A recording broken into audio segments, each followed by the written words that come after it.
Welcome in Aquarius Rising to your August astrology video on Cosmic Girl. Trust you're doing well, and thanks for being here. So we're doing a deep dive astrologically about the planets in transits for the month and what it all means for you as an Aquarius rising sign.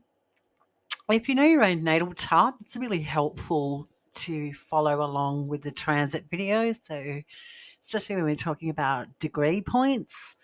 So that's something that is like a really good tool to have your own natal chart in front of you when you're listening to an astrology forecast such as this. And so I do go into quite a lot of depth. So this isn't a light and fluffy astrological report for you as an Aquarius rising sign. I go a little bit deeper. I put a lot of time and energy towards planets in transits and how it's connecting to every rising sign of the zodiac. So if you don't like deep analytical astrological information about Aquarius rising signs astrology video and the forecast that is 2025, then this content may not be for you. But if it is, then your Cosmic Girl definitely has you covered. And I'd like to say thank you. Welcome back to my subscribers and followers. I really appreciate your support sincerely.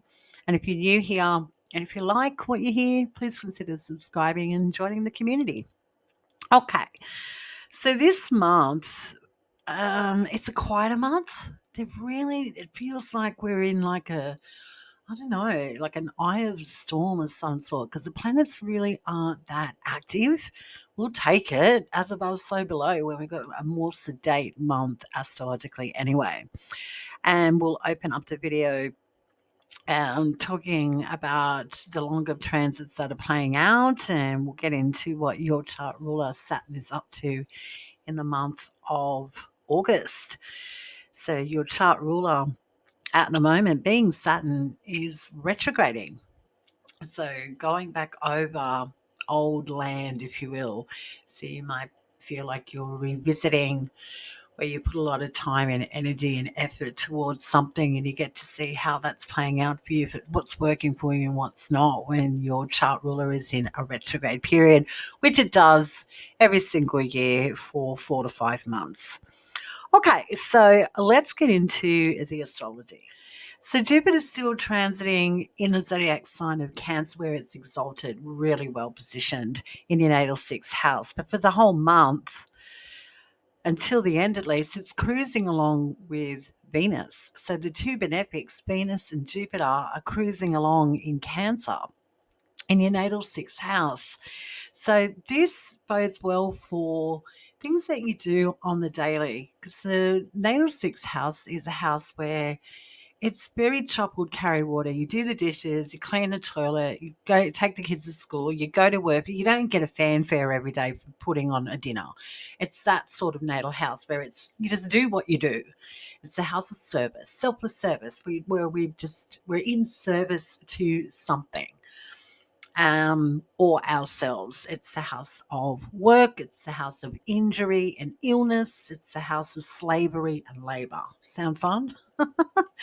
But that slavery and labor component to the natal sixth house is things that we are proactively happy to, keep on keeping on. And being Cancer, well, Cancer's about being nurturing and compassionate and loving and protecting, very focused on protecting its heart and just goes for its heart's desire. That's Cancer.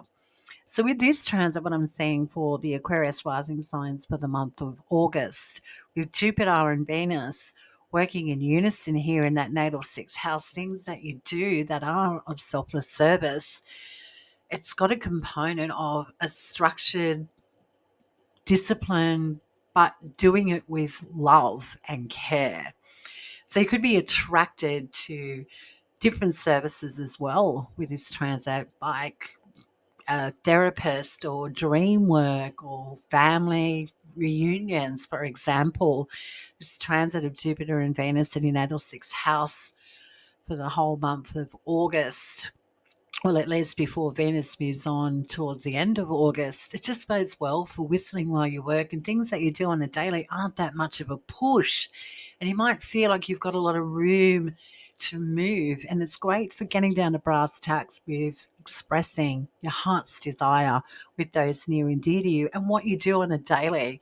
Really putting your heart and soul in it and identifying if it works, how your body's responding in kind to all this effort and exertion that you put out there selflessly. You'll be able to intelligently gauge what works for you and what doesn't on the daily with these two guys working together, Jupiter and Venus in your natal sixth house of Cancer for August. Outer planet Uranus is transiting in Gemini in your natal fifth house. In fact, this is such a new thing. Uranus hasn't been in Gemini for over 84 years. So Aquarius rising signs out there, since last month, have you been experienced a change with things that you create, whether that's you creating children, relationships, art, fun, where you get your pulse racing. Have you noticed a change there? Because Uranus invites change. It can be disruptive, but disruption with things that we love, that we hold near and dear to our heart, brings in a freshness as well. And Uranus's function is to create more freedom and liberation, and can sort of wake us up to the present. Like, wow, this is happening now. So with Uranus cruising through your natal fifth house of joy and pleasure, creativity and sex and fertility and romance and children, where we get our Da Vinci on. This could be going through a serious upgrade with Uranus here. Sometimes shaky, but sometimes pretty good, pretty liberating and freedom oriented. So, children, if they're applicable to you, with Uranus here, your children could go through some amazing milestones in their life at this time, no matter what age. They could be really changing into new ways of thinking and being with this transit. So Uranus in your natal fifth house is it's really, really good. I would imagine there's just lots of dialogue and variety and diversity in the bedroom, changing things up with things that you love. You're more open, if you will, to creating things that are not things that you're usually interested in. So it's quite a positive transit for you with Uranus in your natal fifth. But this month, from the 1st to the 25th, Uranus, outer planet Uranus, wacky Uranus, is connecting nicely with Saturn retrograde in Aries. So for the first 25 days, this bodes really well for lots of communication and movement, travel, short distance travel, education, hanging out with his siblings, or something going on in the community is easier to access that you might find really fun and creative. Like, again, finding a hairdresser, a therapist, a short course. It looks really well aspected astrologically, at least from the 1st to the 25th, to do something a little bit unusual and unpredictable, which I'm sure you're not averse to as an Aquarius rising sign. Maybe not for all. But the fact that Uranus is sextiling your chart ruler Saturn, it's like you're ready to accelerate and step into a new environment or do something really unusual for the first 25 days. You're open, if you will. You're in a state of flow, I think, to experience new things. You're all in, which is great.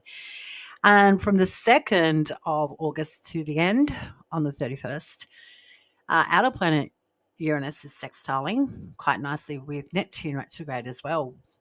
So Saturn and Neptune are retrograding in Aries in your natal third house. So this bodes really well for whilst you're ready to step into new environments and knock shoulders with different people, places and faces and try new things. With outer planet Uranus connecting and speaking in harmony with Neptune, you can also dissolve and lose things that are a little bit boisterous or too conflictual. So this is great for having DMs with siblings, anything to do with travel or education. So if you need to nut out any nuances in your community or with siblings, travel and education, this would be the transit to do it when Uranus is sextiling Neptune, because it's sort of dissipating. Neptune can dissolve conflict in the zodiac sign of Aries, because Aries is ruled by Mars and Mars is all about that conflict. So this is great for nutting things out and letting go of something in the environment to do with travel, education, or sibling, or your community. This has just been a little bit too much for you to deal with, really quite positive. A retrograde Pluto in your natal first house from the 1st to the 12th is sextiling your chart ruler Saturn retrograde in Aries.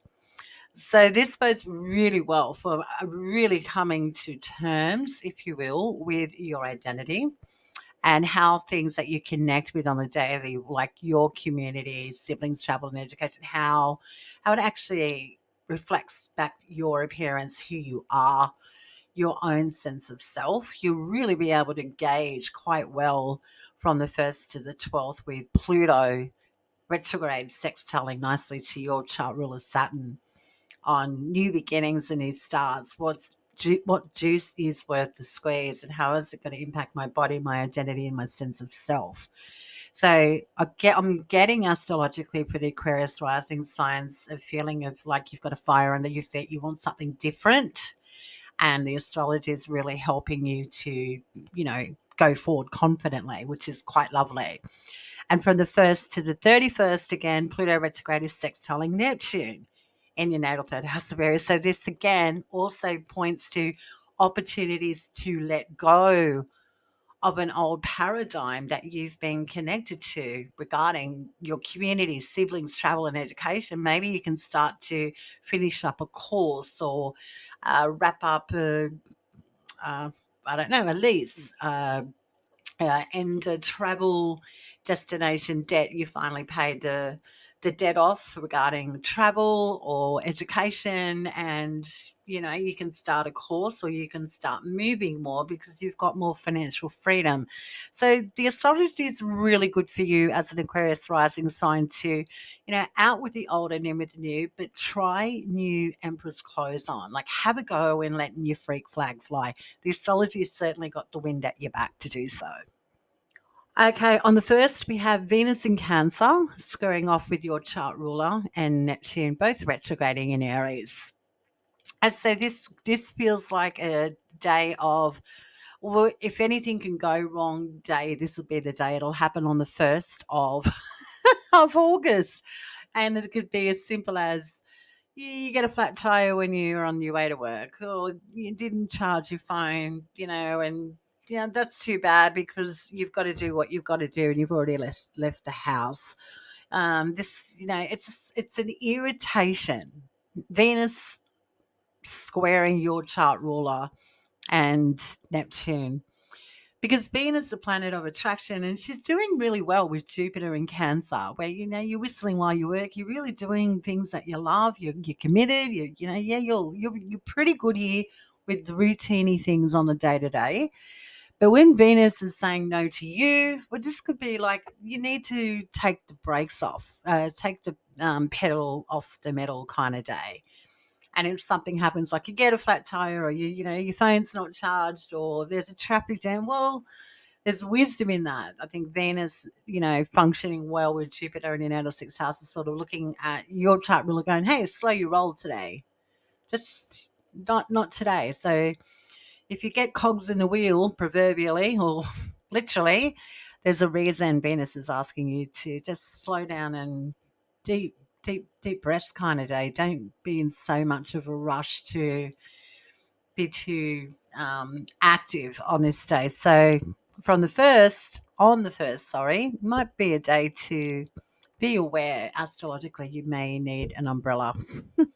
On the 6th, we see Mars ingress to Libra, which is Venus's zodiac sign of rulership. And Mars is going into the ninth house until the 22nd of September. So Mars doesn't really function that well in Libra. Mars is in Venus's temple. So we have a less aggressive Mars, if you will, a more tempered Mars. So this is really good from the 6th to the 22nd of September, with being more open to educational opportunities, knocking shoulders with different people, places and places, different cultures, things that are foreign to us, religion, esotericism, travel. You're more receptive, if you will, to go with the flow with this transit, which is great because that ninth house trines your first house where retrograde Pluto is. So the change of the guard that you might be seeking, however, you're seeking something different with this transit of Mars in your natal ninth house, where it's less rambunctious and more Venusian, then you may not be in so much conflict about not having the resources to start a course or plan a trip or be able to, maybe even learn tarot or astrology, for example, or take on that cooking class. You'll be um, more open to opportunity than maybe you have been in the past, with Mars being more like Venus in Libra in your natal ninth house from the 6th to the 22nd. So if you're ready to plan a trip or start a course, you want to learn something esoteric, you want to get into something foreign, something that really ticks the box, maybe it's a language or learning about a different culture or a cooking class, this will be the transit to do it. Really quite positive. And on the 6th, when Mars does ingress into Libra, Mars is having a really nice conversation with Uranus newly in Gemini in your natal fifth house. So this sort of doubles down on, maybe it's time to take a bold step forward regarding putting your heart and soul in something that opens you up to something bigger through higher education, travel, new ways of looking at the world and connecting with the world. Looks really good for mediumship or getting a reading on the 6th of August as well, if you're so inclined. We also have Mars when he does ingress into that ninth house of Libra on the 6th of August. So the 6th of August is a pretty big day astrologically. Mars is standing in an opposition, looking across at your chart ruler Saturn retrograde and Neptune retrograde in Aries in your natal third house. Now, Mars is the ruler of Aries. And when Mars is, for better words, far away from its home sign of Aries, where you are as a Saturn ruled sign and Neptune both retrograde, then I think this is like, take that leap of faith and don't keep things so small. So the astrology is really quite loud for the Aquarius rising signs. Like keeping in the lines, I don't think is something that's going to work for you in the month of July. I think it's time for you to color outside the lines and really take a bold step forward. Take a leap of faith in something. Don't keep yourself so cagey and in an environment that just, it doesn't stimulate you. It's not going to serve you. So when Mars is opposing your chart ruler Saturn and Neptune retrograde, Mars is simply saying, yeah, don't be so tough on yourself. You can do it. If you want to take a risk, this is the day to do it. So the 6th of August is quite a big day astrologically. Carpe diem, Aquarius rising signs. Seize the day. On the 9th, we have our first lunation of the month. It's in Aquarius. So you have your annual full moon moment. It's at 17 degrees, lighting up your natal first house of self, your identity, new starts, new beginnings, your health, your body. That's the first house. First house is very familiar to us. So when you've got a full moon lighting it up, this is like an emotional awareness coming on hard and strong. You're really feeling it in your bones on this day, emotionally, with a full moon in your first house at 17 degrees. This is wonderful. Because when the full moon sort of gives you that moment of, oh, I emotionally understand, I am in tune with my identity, who I am, what I want, and what I want to begin. It's like validation that it's okay to be your freaky, quirky self. So if you want to let something out of the bag, this would be the day to do it. It'll be really well received with a full moon in your natal first house on the 9th of August. And just for fun, Mars in Libra is trining Pluto retrograde in Aquarius in your natal first house at the same time on the day of this full moon. So this is also really good for ending some sort of old identity. You're out with the old, in with the new. You're done. So I think you might be ready to step into life in some capacity that might be a little left field because it's trining that natal first house with belief, religion, esotericism, higher education, travel, things that are foreign to us. So this bodes really well for finally letting the cat out of the bag about what ticks your boxes, and it might have to do with going further than you currently are right now. So really, really nice full moon on the 9th for you to be affirmative and sure. Look, I'm ready to go. I'm ready to grow. And this full moon will have you all up in your feels about it. And yeah, maybe admitting to yourself, maybe really coming to peace with something inside you that, I want to go and grow. Or you might be ready to trumpet something really important to someone near and dear to you on the 9th. On the 11th, Mercury stations direct in Leo. So it's been in a retrograde and it's directed 4 degrees in your natal seventh house of others and relationships. So this reverts back to June 30, June 29, June 30 this year. If you can remember what was going on with a significant relationship or partnership in your life or someone in your life that you knocked shoulders with, was there a question? Was there questioning? Was there a, are we in or are we out? Are we in it together or are we separate kind of thing going on for you? Because Mercury's been in your natal seventh house of relationships and partnerships. They can be intimate, but they can also be like a client base or with a doctor or with a friend. It can be many ways you partner up or have a partnership where you sign on a dotted line, put a ring on it, sign a document and shake hands and agree. That's the natal seventh house of partnerships. So Mercury's been going back over that part of your natal chart. And when it goes direct on the 11th, it brings you back to the 29th, 30th of June, where you may finally get a yes to you end a lease, you get a new lease, you end a debt, and you've got more room to move and freedom with you and a partner to move forward with. You've finally finished a debt, for example. Or you may have been waiting for a green light about a relationship or a partnership, and on the 11th you get really positive news. And this is really nice because it sextiles um excuse me, Mercury is sextiling Mars in Libra in your natal ninth house from the 11th to the 18th.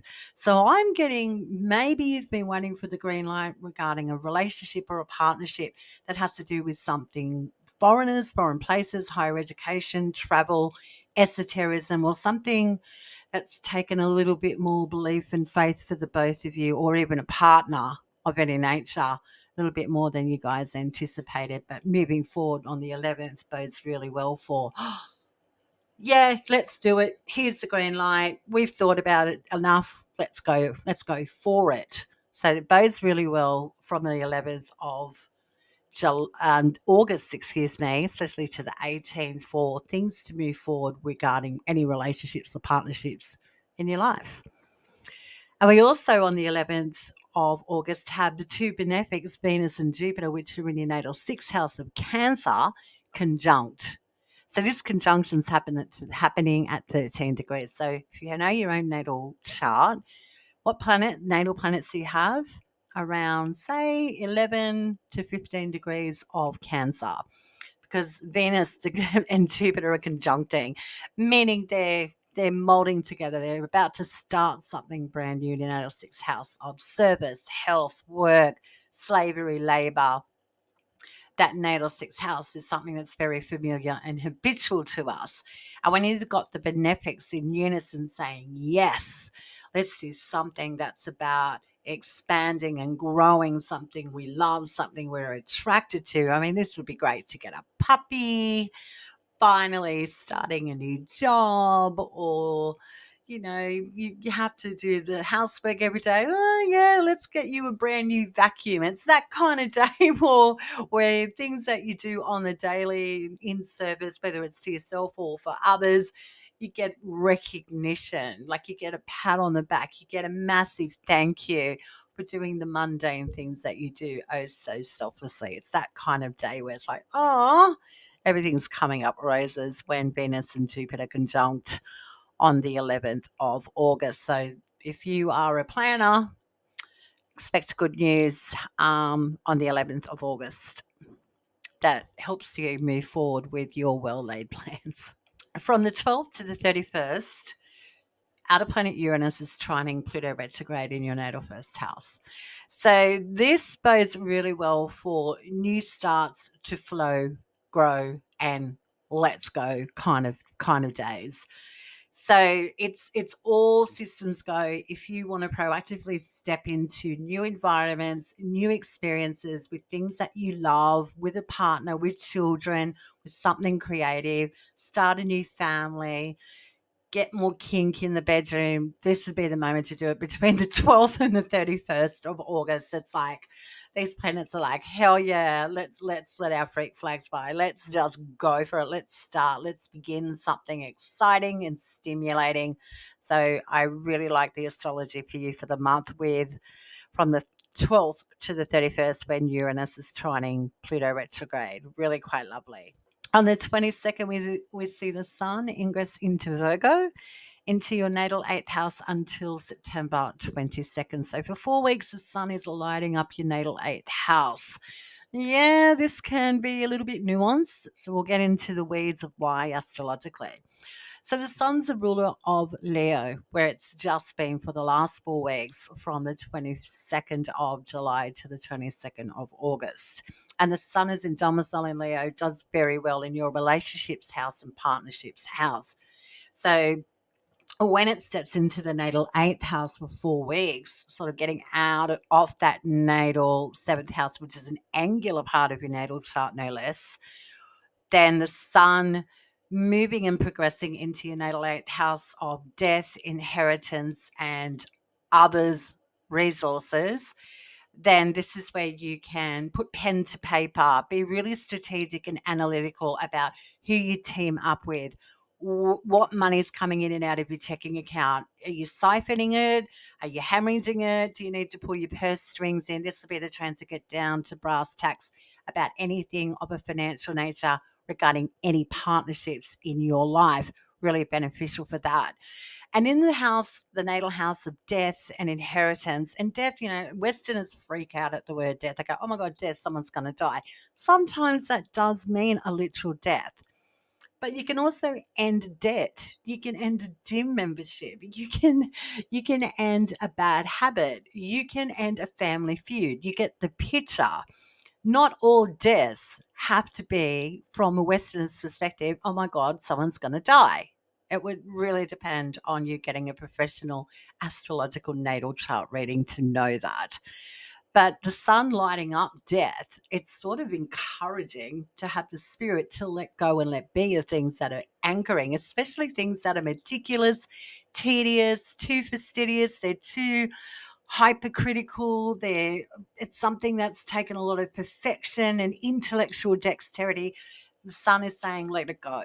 Let something go here. You have the cosmic green light from the sun to let go of things that are really quite hypercritical. Virgo, very dense, focused zodiac sign. And if you've had to focus and concentrate for a very, very long time, when the sun cruises through the natal eighth house, it's like you can let go and let be, let something just end.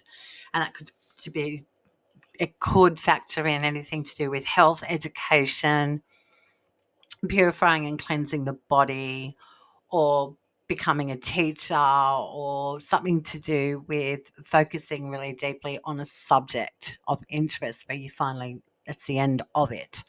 And the natal eighth house with the sun lighting up death and inheritance.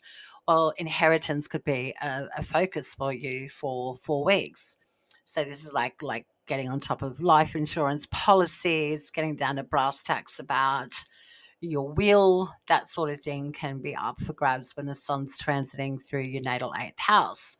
So, death, inheritance, and others' resources are going to be in the spotlight for better or worse for 4 weeks from the August 22nd to the 22nd of September, but really, really good transit just to let go of things that drive you nuts, really. So get on top of the paperwork, the logistics, the data, the analytics, go there. The sun's got the energy for you. It's providing you the energy to deal with the more denser things in life that we would otherwise gloss over quite happily. On the 23rd, we have our second lunation of the month, and it's a new moon in Virgo at 0 degrees, and it's conjunct fixed star Regulus, the star of royalty, fame, opulence. Wonderful new moon for all of us on the 23rd of August. But this new moon's happening in your natal eighth house. Very, very interesting. So new moons are the quiet parts of the moon phase where the sun and moon are having an intimate relationship. They're having a conversation, if you will. Something's brewing. They're brewing something up together. And we don't see it. We sort of feel it. We keep things on the quiet. We don't reveal anything until six months after the fact. So whatever begins here for you, whether you're proactive beginning something or someone that you share a financial interest with, they may be beginning something quite opulent, indulgent, an investment, a financial opportunity on the 23rd. But moons are about our emotions and feelings, how we feel. So we're really emotionally intelligent, especially in the zodiac sign of Virgo. So you could be making some real intelligent, smart, sassy moves financially on this new moon day on the 23rd. And it bodes well for, again, purging and releasing things that had to be let go in that house of death. And this can be the proverbial beginning or the end when it comes to something to do with your physical body and environment, yourself as a parent, how you parent yourself, or literally a mother figure. So, very interesting day on the 23rd of August, but all is not revealed. So, something's percolating and starting, and you'll get to see the results in 6 months' time regarding an environment, a mother, how you parent yourself, something going on with a financial connection, or something that you're trying to wrap up. This could be for an example, it's the beginning of a legal proceeding and it's going to take 6 months to wrap up nicely with a nice red bow, that kind of thing. That's going to take some time to unfold. So if you have to have a health procedure start, this would be the great time to get the ball rolling. Go and see the doctor, for example. Many things will be happening subjectively for all individual Aquarius rising signs on the 23rd. But the fact that it's conjunct that royal fixed star Regulus, it sort of heralds, if you will, and there's something quite self-satisfactory about this new beginning. And in your house of finance, death and inheritance looks quite fortuitous for you as a Aquarius rising sign. On the 24th, the next day, the sun is squaring off with Uranus, and Uranus in Gemini in that natal fifth house of creativity and things that you create, children, sex, fertility, relationships, where we let our Da Vinci freak flag fly. That's the natal fifth house. Well, the sun is like squaring off with outer planet Uranus. So this is like check, let's check in. Are we all on the right page here? So this could feel like a day on the 24th where things are pretty weighty. So forewarned is forearmed. It can feel a little bit sobering when we're talking about how you and another creatively unite. And this could be like a difference of opinion. So it'd be a day not to like slam the door or slam the phone down. It would be a day of open communication, even though two parties may not be playing nice or something's not coming together. Instead of taking the high road, take a deep breath and maybe talk something out. All may not be as blocking and jarring as you may anticipate, is what the astrology is foreboding here with the sun squaring off with Uranus. On the 25th, Venus now leaves the zodiac sign of Cancer and ingresses into Leo, into your natal seventh house, that angular part of your natal house chart, which is about relationships and partnerships of any nature. Now, Venus is all about opulently displaying love. So you may be more amorous with this transit, or a partner may be more amorous with Venus in Leo. There's no need to be shy. This is you and someone getting together and going to a karaoke show and recklessly belting out Bohemian Rhapsody with no shame whatsoever. It's that kind of fun transit with Venus in Leo, where you partner up with people that are loud and proud and you're more than happy to skip along merrily with them. It's also really a good transit to gauge how your partner is indulgent. So that's not to nitpick at your partner and go, you're spending too much money, but you will get to gauge and see what your partner's attracted to, because Venus is the great attractor. And with Venus in your house of relationships, be that intimate or otherwise, it like gives you a sneak peek into what would otherwise be hidden from your sight with Venus and Leo in your natal seventh house. You'll be able to be aware of what gets someone going or what really attracts them. And that sort of gives you a leg up in connecting with people, especially if you're single and you're like, oh, what do they like? Or where's the like latest hang where I can connect with people. It's that sort of transit where it's like doors are opening up for you to easily connect and understand how to reach people. Fantastic opportunity to connect with therapists or people that are in the fashion industry or are into stage production or theatre or dance. So it's fantastic for really like a lot of self-expression and expression from the heart. So if you and a partner, it's been all work and no play, when Venus gets into your natal seventh house, it's on. It's like we're going out to a footy game, we're eating hot dogs, we're drinking beer, we're getting rowdy. It's that kind of transit. It's lovely, it's fun, it's enjoyable. So enjoy it when Venus transit your natal seventh house in Leo from the 25th of August to September 19. You may also get lots and lots of love and attention. So take it, enjoy it. Also, on the 25th, when Venus does ingress into fiery Leo, she's trining your chart ruler Saturn, retrograde and Aries and retrograde Neptune, which is absolutely wonderful. So there's something about you've got the green light to do with something fun in the community, do something new and different in the community, maybe purchase a car, or you and a partner go, yeah, we're going to take that trip today.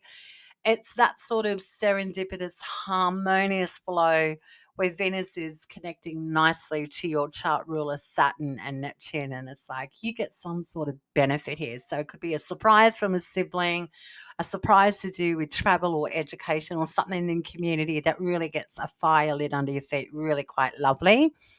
And Venus is also sextiling Uranus and Gemini in your natal fifth house of pleasure and creativity and fun and sex and romance. I mean, you get the picture. It's all on. Venus is sort of like throwing out rays of, yes, we can all indulge and have fun. I mean, Leo, let's get out there.